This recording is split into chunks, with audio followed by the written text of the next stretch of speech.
of the press conference? Donald Trump needs to pay himself hush money. Because every time he speaks, he's losing. He did better during that trial than I thought he would do because he was gagged. And the gag order was perfectly constitutional. It happens in lots of cases. He hurts himself when he goes on these hysterical rants. Yes, he helps himself with his base, but his base is not the majority of the country. And there will be some MAGA people who feel some pity. Look, in a way I do.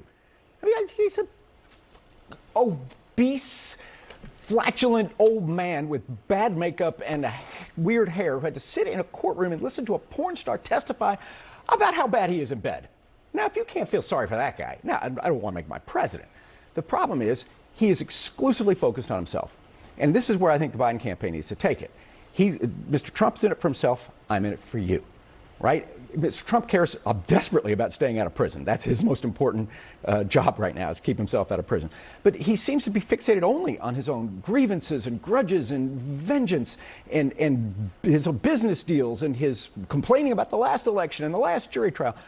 Biden has an opportunity here not to push on the criminality, but to push on what voters care about, right? Put Mr. Trump on metaphorical trial for wanting to cut Medicare and Social Security so he can cut his own taxes. Put him on trial for eliminating Roe versus Wade. Put him on trial for things that affect my life and yours, not just his. Let me ask you about something, because I think there's, he is, yes, the first former president who's now a convicted felon, but this may be the first person convicted as a felon who wins re-election. It is a real possibility. I mean, I just think that people who do not like Donald Trump point to the former, but the reality may very well be the latter. This may not hurt him. This may even help him. I thought the best statement about this actually came from the Biden campaign when they said there is only one way to keep Donald Trump out of the Oval Office, at the ballot box, right? And I think that's great. Let's empower the American people to decide this. Now, Trump he should be worried, or his campaign, because in the New York Times Siena poll, which is a very good poll for Trump, 7% of Trump voters said if he's convicted, they'll switch and vote for Biden. That's a 14-point swing in a 1-point race. Now, I don't think they'll all do it. I think people overstate that when they're polled. Trump also has done remarkably well, much better than he has in the past, with younger voters. Same poll, good poll for Trump. 21% of those younger voters said if he's convicted, 21, they'll switch from Trump to Joe. Now, Biden has an obligation here, though, to build a bridge for them, to give them a permission structure. And it doesn't come by talking about Trump's criminality. It comes by talking about your problems, not Mr. Trump's. And I think that is a key thing for Biden to get his campaign focused on.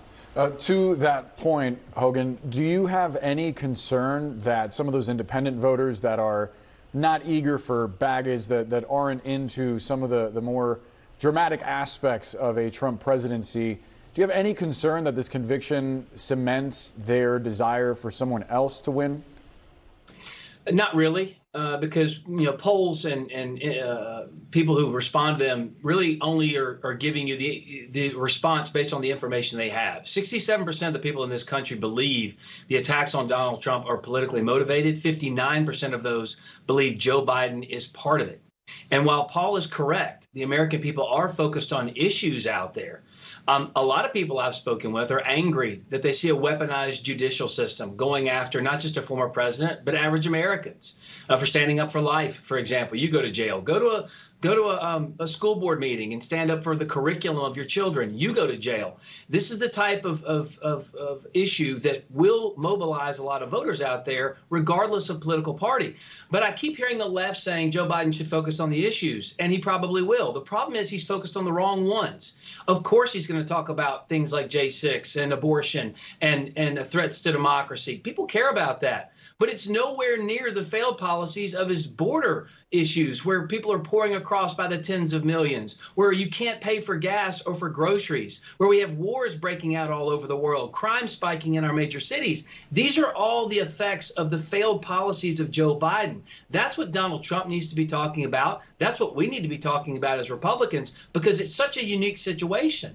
You've got two people, both of whom have concrete records as president of the United States. And poll after poll shows the American people trust the policy prescriptions, the America First agenda of Donald Trump over Joe Biden, because they know they had record-setting success in record-setting time, regardless of race, religion, color, or creed. That's what the election's going to be down to. And I think the Biden campaign knows it. That's why they're still concerned. Hogan, I just can we fact check you on these border numbers?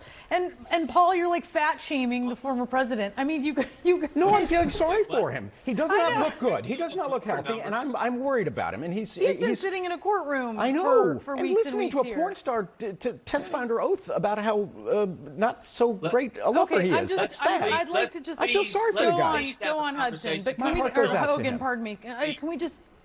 Can we just have a decent conversation? I guess the answer to that is maybe not today. Maybe not today. Maybe in the future. Hogan, I maybe was in the talking future. to you, buddy. You go. Who goes? Hogan. Okay. If we're going to have a conversation about the health of these two men, bring it. I would love to have a conversation about the physical and mental decline. Well, that is about the last That's thing.